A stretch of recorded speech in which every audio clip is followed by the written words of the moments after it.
битгий хайж гараа гэж тийм тэнд айгаад авах гэж шалтгаан байхгүй. За бидний одоо хамгийн одоо айж явах ёстой зүйл бол тэр бидний сөрөг сэтгэл хөдлөл тийм ээ нисванас гэж нэрлэдэг. За тэр хорт сэтгэлүүд бахна. За тэгээд тэрнээс гадна бидний үйлцэн тэр нүгэл хилэнцүүд. За би бол нөгөө бас ингээд дарамслаад ууланд одоо бас ингээд нэг агуулдаг очиж исэн гэдэг чинь тийм ээ. Тэгэхэд бол хүмүүс тэр ав руу явах хэрэггүй. Зөндөө олон одоо хүн бус хорлолтой амьтад байдгийн гэлээ шүү гэж одоо би хэлчихсэн. Надад бол хэлчихсэн гэж. Тэгэхдээ бол би тэр инэрлийг одоо өөрөө бясалгаар бодоод очиход бол ямар ч одоо тэр айх айдас байхгүй гэд очижсэн. Тэгэхээр зэрэг хүн бусын тэр янз бүрийн одоо хорлол амьтнаас одоо айхын оронд өөрийнхөө одоо дотоодод байж байгаа тэр хорт сэтгэлүүдээс бид айх хэрэгтэй тийм ээ. Өөрийн одоо бүтээж байгаа тэр нисванасаас айж имэх хэрэгтэй. Ерөнхийдөө одоо тэр агуун одоо харчимд бол хүн бусын амьтад гэдэг нь үнэ гэдэг чинь тийм ээ. Шүн дунд болохоор ерөнхийдөө за маш тийм эвгүй одоо чимээ гардаг бол байсан. Тэр үед би юу гэж бодож байсан бэ гэхээр өө чи одоо ямар сонирхолтой юм. Эднэр ирнэ яадаг юм бол гэж тийм сониуч зан надад төрж ирсэн. Тэрийг ер нь мэдэж авъя гэдэг ийм сониуч зам төрж ирсэн. Тэгэхээр зэрэг Бурхны шишин бол шинжлэх ухаан юм аа гэж одоо бид ойлгох хэрэгтэй гэж тийм ээ. Яагаад гэхээр зэрэг биднэрт шууд тотлогоог ингээд байнга харуулж идэг. Энэ үйлийг хийхээр ийм одоо үр дүн гард юм байна гэх тэр нь ингээд тотлогоор ингээд бидэд харагдчихэ тийм аа. Тэгэхээр зэрэг одоо тэр хүн бус болцсон тийм ээ. Бид нар одоо сүнс янз янзын гүйдэл сүнс гэл ингээл ярьдаг шүү дээ тийм ээ. Тэр бол урд төрөлтөө тэд нар чинь дандаа одоо хүний төрлийг төрж авч ирсэн тийм одоо амьтад байгаа шүү дээ тийм. Одоо тэгээд энэ төрөлтөө л одоо тийм сүнсний хүн бусын одоо байдалд орцсон байж байгаа. Тэгээ би бол яасан бэ гэхээр зэрэг тэгээд өөрийнхөө одоо номыг бол одоо дадуулаад тийм ээ. Би өнөөдөр зүгээр нэг зочны байдалтай ирсэн шүү тийм ээ. Би одоо ямар нэгэн буруу зүйл одоо хийхгүй гэдэг тийм ээ. Санаа өөрийнхөө одоо сэтгэлийг маш одоо төвшин одоо болгож байгаа. Одоо энэ ганц шүнэл би одоо энэ газар байх юм аа. Тэгээ одоо энэ хугацаанд ингээд найзууд шиг байя гэсэн ийм одоо бодлыг бол илүү төрүүлсэн гэдэг.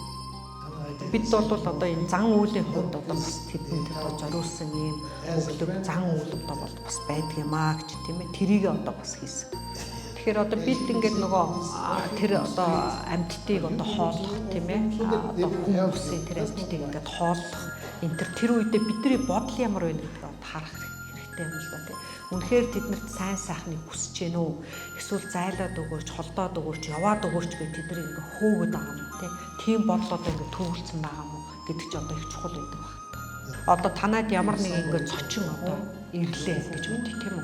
Тэгэхээр та ингээ сайхан ингээ хоол зоог ингээ барьчаад тэгээд за энэ одоо хурдан яваасаа зайлаасаа ч юм уу тий. Эсвэл одоо там руугаа тонлоос гэдэг ингээ бодоод байвал ямар бах вэ гэж тийм ээ. Тэр хүнд ямар бах вэ тэр цочинд. Тэгэхээр зэрэг бид тийм одоо амьтдаа яаж одоо харьцаж яаж хандах ёстой юм бэ гэхээр зэрэг одоо тэдэн зориулсан өгөлгийг одоо үлдэх. Тэр үедээ болохоор зэрэг сэтгэл бодолтой одоо ямар бодол төрүүлэх юм бэ гэхээр сайн одоо зүйлдээ одоо хүрээсээ сайн төрлийг олоосоо тийм ээ. Их мэтлэнгийн ийм зүйлүүдийг одоо бодох хэрэгтэй. Тэгээ би одоо яг л ийм одоо зүйлийг ингээд бодож байгаа. Сая та бүхэнд ярьсан зүйлээ ингээд бодож байгаа тийм ээ. Тэгээд зан үйлээ үүлдэг. Тэгээ тэр агууд бол хонсон. Маргааш нь өглөө би 8 цагийн үед одоо сэрсэн. Шүн бол одоо маш сайхан унтаж амарсан. Өглөө нь бол одоо маш сайхан. Тэр орчин бол 50 байсан. За одоо тэгээ хэдүүлээ нөгөө үүлийн үрийн шинж гэдэг одоо ярьжсэн тийм ээ. Тэгээ тэр одоо сэдв рүүгээ буцаад орцгоё. Хамгийн нийт төрөний одоо шинж эсвэл хамгийн нэгдүгээр одоо үнэ юу вэ гэхээр зэрэг тийм ээ. Ямар одоо үүлийн үр тарьсан байна вэ тийм ээ. Бүтээсэн юм бэ. Тэрнтэй одоо харгалц одоо үр дүнгэл бид нар авсан. Сайныг одоо бүтээсэн бол сайн үр дүнг авсан гэсэн үг тийм ээ. За муу одоо нисванастай хилэнцгийн одоо үйлийг тарьсан бол тэр хилэнц нүглийг л одоо авсан гэсэн үг.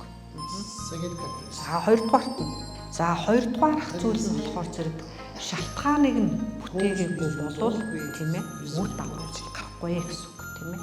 Шалтгаан бүтээгүй тэр шалтгааных нь одоо тавиагүй юм бол үр дагавар гарахгүй. За хэрвээ та одоо тэр үүлийн үрийг одоо боловсрох шалтгааныг нь тавиагүй ах юм бол тэр үйл боловсролж үр нь гарч ирэхгүй гэсэн үг. Тэгэхээр зэрэг та бүхний одоо бас нэг мэдэх чухал нэг зүйл болохоор зэрэг үнэхээр тэр ганц одоо залбирлаар тийм ээ бурханд одоо залбираад ингээд бид болвол одоо сайныг одоо бүтээж чадахгүй гэсэн үг тийм ээ. Бид заавал сайн үйл юм уу тэр буйныг одоо бүтээх заашгүй бүтээх шаардлага байна. За би энэ дээр жишээ хэлье гэдэг чинь тийм ээ. Ямар нэг зүйлийг одоо хүн тарья гэж бодъё тийм ээ. За тэгээд хэрвээ та үрээ суулгаагүй байх юм бол хэдийн хэмжээний усаар услаад ч нэмэр байх уу? Үр гарч ирэх үү? Үрээ газарт одоо ингээд юу яасан тарилсан хүртлөө услахгүй бол яах вэ? Тэгвэл одоо ямар нэг үр одоо гарч ирэх үү? Үрчимс. Тэгэхээр зэрэг бид юу гэж ойлгох ёстой юм бэ гэхээр зэрэг нэг талаасаа болохоор зэрэг буйны үүлийг бол одоо сайсвар үүлдэх хэрэгтэй байна тийм ээ. Нөгөө талаасаа болохоор зэрэг лам 3 эрдэнэ за мөн бурхан одоо 3 эрдэнэд бол авралаа одуулж авах хэрэгтэй байна гэж. Ер нь бол одоо бурханы сургаалыг одоо судлаа. Энэ одоо надад хэрэгтэй байж магадгүй гэдэг хүмүүс судалж байгаа. Гэвч ер нь бол яг одоо үнэхээр буйныг одоо хураахын тулд танд сүжиг хэрэгтэй гэж тийм. Сүжиг бол маш их одоо хэрэгтэй байдаг. Хэрвээ одоо сүжиг байхгүй ах юм бол нөгөө услаад ч юу ч урахгүй байгаа адилхан. Тэгэхээр зэрэг хэрвээ надаас одоо нэг хүн асуугаад та Москвад 100 хүн цуглуулчаад та энэ хүмүүс одоо ном айлдах уу? Эсвэл Монголд нэг 10 хүн байна. Энэ одоо ном айлдах уу? Энэ хүмүүс одоо айлдах уу? Та нэг сонголтоо хийгчээ гэх юм бол би монголчуудыг сонгоно гэж. За тэгээд яагаад ингэж байгаа юм бэ гэдэг ингээд шалтгааныг аваад үзэх юм бол мэдээж одоо орос хүмүүс маш их одоо хичээл зүтгэлтэй тийм мэдлэгтэй байгаа. Гэхдээ тэр хүмүүст юу байдгүй бэ гэдэг нь сүжиг байдгүй байна. Монгол хүмүүст бол сүжиг байна. Хэдийгээр зэрэг удаан явах боловч тэр сүжгийнхаа хүчээр тэд одоо номыг бүтээж, буйныг бүтээх одоо боломжтой байна гэсэн үг. Тэгээд Атиша гигантнийг одоо төвдд ингээд залрахад бол маш олон хүмүүс одоо ингээд хурж ирээд та одоо Махамудраа заагаач, зогчин заагаач тийм ээ.